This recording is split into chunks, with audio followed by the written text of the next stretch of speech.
নমস্কার and welcome to GM study for dreams. তো আজকে তোমাদের সঙ্গে শেয়ার করব একটা নতুন চাকরির বিজ্ঞপ্তি, lower division class LDC, lower division ক্লার্কের। তো হাইকোর্টে, তো হাইকোর্টের চাকরি অনেকটা কোয়ালিটি স্ট্যান্ডার্ডি মেনটেনের দিক থেকে, সব দিক থেকে খুব স্বপ্নের, অনেকের একটা ড্রিম জব। অনেক সময় আমাদের গ্রামেই আমার একটা গুরু, মানে আমার স্যার বলা যায়, তো তিনি করেন, তো অনেক দিন ধরে চাকরি করেন। 1:1 তোমাদের সবসময় মনে রাখতে হবে, একটা ভুল করলে একটা নাম্বার কাটা। 1:1 চাকরি পাওয়া সবসময় একটা বেস্ট একটা অ্যাচিভমেন্ট। সেক্ষেত্রে এই ফর্ম 291টা সিট আছে, 1 আগস্টের একটা বিজ্ঞপ্তি। তো সেখান থেকে তোমাদের এই এই চাকরিতে এইচএস পাস এবং ম্যাথ, জিকে, জিআই, ইংলিশ থাকবে। তোমাদের পড়াশোনার মানটাকে এমনভাবে তৈরি করতে হবে, সেখানে 1:1 তোমার লড়াই হবে। তুমি নেগেটিভ বেশি করতে পারবে না। পড়াশোনা সেই একই লেভেল, সুবির দাসের ম্যাথ, আর.এস. আগরওয়ালের math, GI, at the same time Nitin Singhania crack ডব্লিউসিএসের লেভেলের জিকে 9-10 জিকে, যেটা ভালো জিকে হবে, সেটা তোমরা অবশ্যই পড়াশোনা করবে টেক্সট থেকে। তারপর ছাড়া তোমরা পড়াশোনা করবে, ভালো করে প্র্যাকটিস করলে এবং নিজের যোগ্যতাকে ঠিকঠাক নির্বাচন করলে তোমরা অবশ্যই চাকরিটা পেতে পারো। তো খুব শীঘ্রই তোমাদের জন্য এর সম্পূর্ণ ডিটেলসটা আসবে। তো আরও একটা বিষয় যেটা আলোচনা করব, সেটা হচ্ছে তোমাদের কলকাতা পুলিশ। কলকাতা পুলিশ তোমার জন্য কেন বেস্ট জব?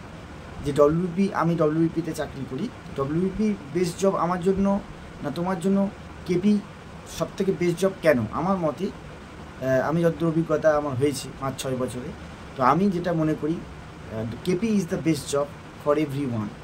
মানে পয়েন্ট, ফেসিলিটিস, সব দিক থেকে অনেক কিছু থেকে ভালো লাগবে। সেগুলো আজকে আলোচনা করবো পরপর, প্রথম থেকে লাস্ট পর্যন্ত প্লিজ দেখবে। তো প্রথম হচ্ছে সাদা পোশাক। হ্যাঁ দাদা, সাদা পোশাক তাহলে ডব্লিউপিতে নেই? হ্যাঁ আছে, সেটা কমিশনারেটে। কমিশনারেট কটা আছে? ব্যারাকপুর কমিশনারেট, বিধাননগর, চন্দননগর, বর্ধমান, এরমভাবে কমিশনার ব্যারাকপুর করে মোট 6 থেকে 7টা কমিশনার যে কটা আছে, এই কমিশনারেটে সাদা পোশাক থাকে, অ্যাট দ্য সেম টাইম খাকি পোশাক থাকে।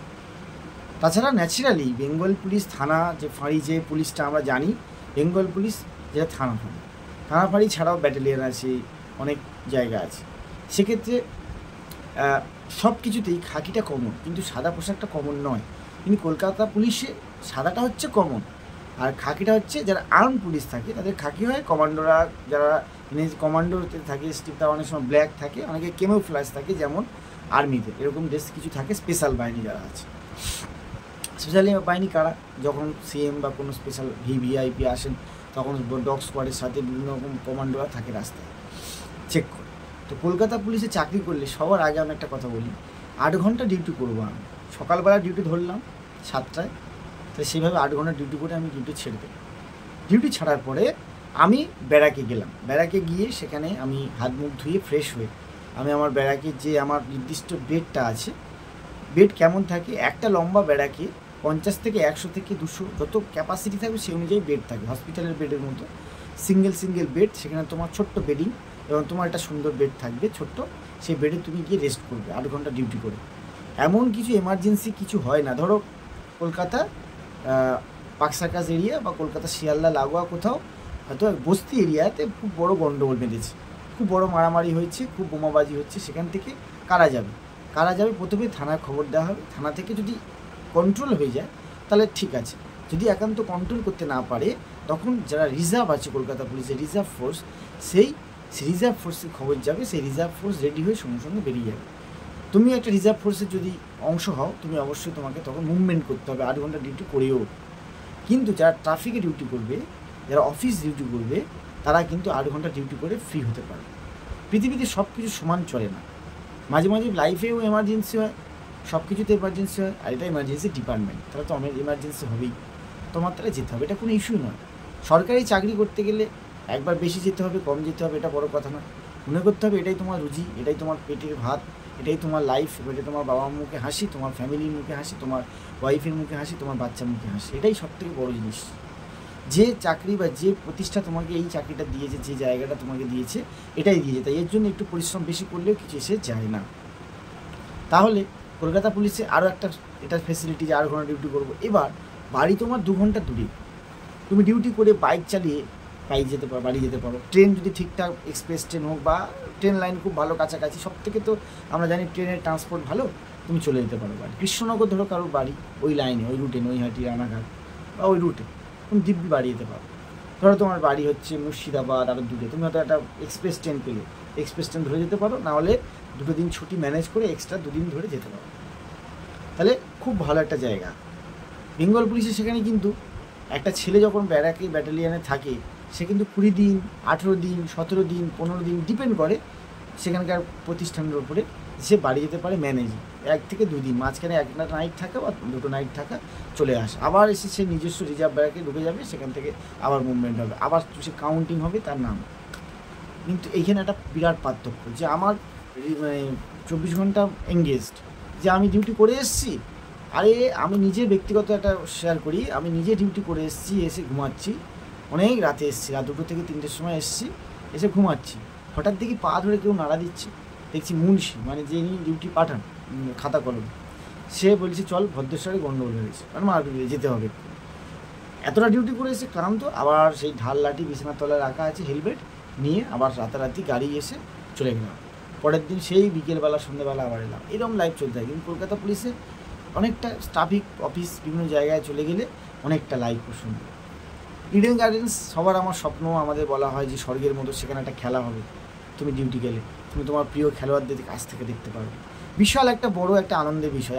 আমার তো খুব খেলা প্রিয়, আমার খুব ইচ্ছা ছিল কলকাতা পুলিশ, তো ওরকম তুমি একটা ভালো জায়গায় যেতে পারবে। এছাড়া কলকাতা পুলিশে তুমি বিভিন্ন রকম ব্রাঞ্চ আছে, সেখানে তুমি এসটিএফ, কলকাতা পুলিশের কমান্ডো, কলকাতা পুলিশের মেয়েদের যে বাহিনীটা আছে, উইনার্স বাহিনী যেটা, সেখানে তুমি করতে পারো। তুমি থানাতে যেয়ে গেলে, তুমি থানাতে কম্পিউটার সেকশন বা কোনো একটা ভালো সেকশন চলে গেলে, সেখানে ডিউটি করলে, ট্রাফিক নিয়ে নিলে, ট্রাফিকে ডিউটি করলে, একদিন টানা করলে, পরদিন ম্যানেজ পেলে, ট্রাফিকে ডিউটি করলে, অল্টারনেট করে বাড়ি যেতে পারলে। কলকাতা পুলিশের মহানগরীতে একটা ডিউটি, সল্টলেক সেক্টর সিটি, তোমার বালিগঞ্জ নন্দন সিনেমা হলের সামনে যে ট্রাফিক, বিভিন্ন জায়গায়, কলকাতার একটা মেট্রোপলিটন সিটি, সেখানকার একটা চাকচিক্য একটা জায়গা, ঝাঁচকচক শহর, সেখানে ডিউটি করবে। সেই জায়গায় দাঁড়িয়ে তুমি ডিউটি করছো বেঙ্গল পুলিশে, একটা সেই জলঙ্গি, সেই তোমার মুর্শিদাবাদের বর্ডারে, সেই বাঁকুড়া, সেই তুমি শালবনির জঙ্গল, সেই পুরুলিয়া, সারা ওয়েস্ট বেঙ্গলের যে কোনো প্রান্তে তোমার পোস্টিং হতে পারে। তোমার বাড়ি যদি সাউথে, তোমার হবে তো নর্থে। তোমার যদি বাড়ি দার্জিলিং হয়, তোমার পোস্টিং হবে সাউথ 24 পরগনা। সাউথ 24 পরগনা তোমার যদি বাড়ি হয়, তোমার পোস্টিং হবে আরও দূরে, কৃষ্ণনগর, কোথায় পুরুলিয়া, এগুলো পোস্টিং হবে। যে যেখানকার মানুষ তার ঠিক তার উল্টো দিকে পোস্টিং হবে। তোমার বাড়ি যেখানে, তোমার যে জায়গায় বাড়ি, যেখানে তুমি বাড়ি যেতে পারবে, সেখানে তোমার পোস্টিং হবে না। তোমার ঠিক সারা জীবনে শরীরের শক্তি, এনার্জি, মনের জোর, কনফিডেন্স সব যখন কমে গিয়ে চুলগুলো পাক ধরে বয়স হয়ে যাবে, তখন তোমার কাছাকাছি বাড়ি আসতে পারো, এটা ভাগ্যের ব্যাপার। কিন্তু কলকাতা পুলিশ, তুমি 8 ঘন্টা ডিউটি করবে, চলে আসো কলকাতার মধ্যে তোমার লাইফ। তুমি ধরো মনে করো তোমার বাড়িতে অত প্রেশার নেই, বাবা মা নেই, বা কারো হয়তো হারিয়ে ফেলেছে, বাবা মা মারা গেছে, নেই, কারো হয়তো বাবা মা আছে, তার সঙ্গে থাকতে চায়, তাদেরকে নিয়ে কলকাতার কোনো একটা জায়গা ফ্ল্যাট নিয়ে বা কোনো একটা জায়গায় একটা ঘর নিয়ে একটা থাকলে, যখন একটা বড় ছুটি পাওয়া গেল, তখন নিজের দেশের বাড়ি বেড়াতে গেল, কত ভালো একটা ব্যাপার। স্যালারি এমন কিছু পার্থক্য নয়, সবারই এক। আর তোমরা নিশ্চয়ই দেখেছো কেপি ব্রাইট যে দাদা ভিডিও করে, সে সমস্ত কলকাতা পুলিশের সব কিছু তোমাদেরকে শেয়ার করে, সবই তোমরা জানো তার সম্পর্কে। তো সে কনস্টেবলে আমরা বলি যে আজ্ঞাবহ একটা চাকরি, মানে আমরা স্যার গুড মর্নিং, কিছু ভুল হলে সরি বললে হয়ে যায়।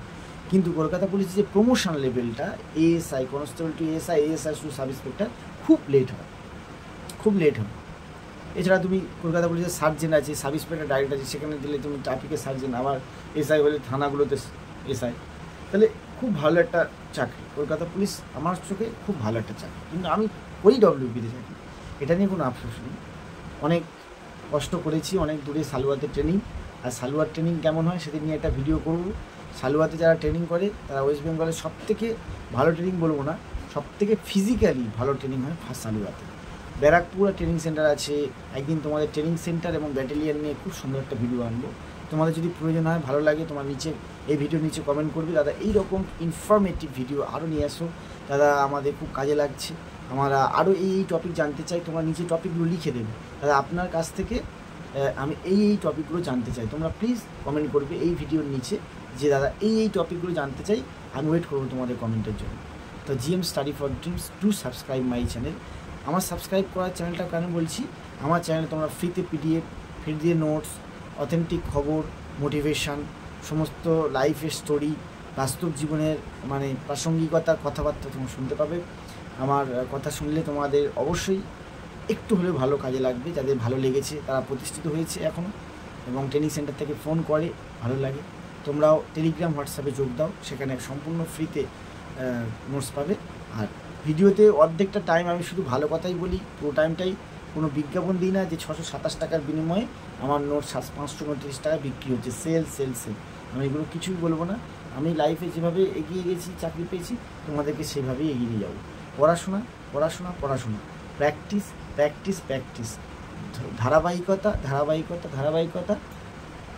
পুলিশে গেলে, ডিফেন্সে গেলে পড়াশোনা মাঠ প্র্যাকটিস, পড়াশোনা মাঠ প্র্যাকটিস, আর আলটিমেটলি হাল ছেড়ো না বন্ধু। চলো, ভালো থেকো।